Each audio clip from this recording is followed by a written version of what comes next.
श्रीलंकाला 26 December 2004मध्ये tsunami आली होती. पण त्या फोटोज वगैरे बघून खूप खूप वाईट वाटलं, कारण ते जे पिक्चर्स होते ते खूप भयानक होते. ते दृश्य खूप भयानक होतं. 32,000 लोक मेले होते, त्यांना इथे बरी केलं होतं.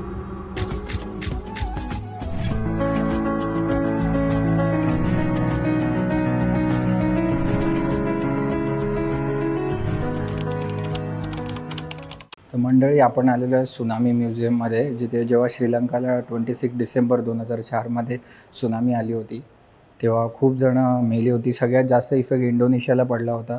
जवळजवळ 1,30,000 लोक मेले होते. त्याच्यानंतर 32,000 लोक श्रीलंकामध्ये, आणि त्याचा इफेक्ट आपल्या इंडियामध्ये पण पडला होता. जवळजवळ 12,500 लोक इंडियामधली पण मेली होती.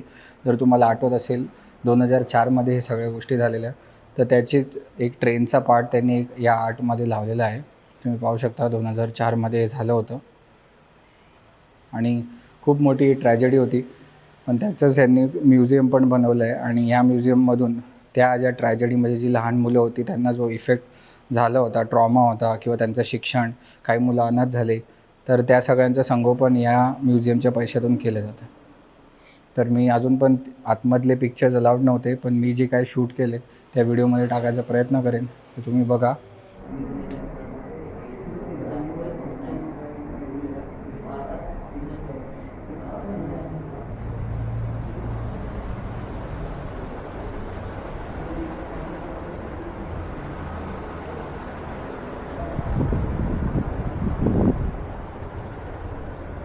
तर एक चांगली काय म्हणतात, ह्या लोकांनी म्युझियम बनवून ह्याचा चांगला वापर करण्याचा एक प्रोग्राम ह्या लोकांनी रन केला आहे.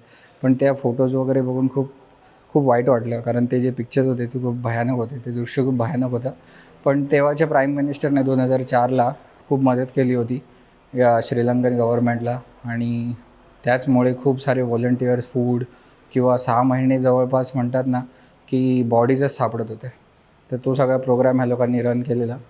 तर ही एवढी माहिती होती ती मला तुमच्यातर्फे पोचवायची होती. जर तुम्ही श्रीलंकामध्ये बेंटोटा येत असाल, तर बेंटोटावरून हे जवळ तासभराच्या अंतरावर आहे सुनामी म्युझियम म्हणून. तर इथे तुम्ही व्हिजिट देऊ शकता, आणि तुमच्या परीने जर तुम्हाला काय पे करायचं असेल तर त्यांचं कॉन्ट्रीब्युशन पण तुम्ही इथे देऊ शकता.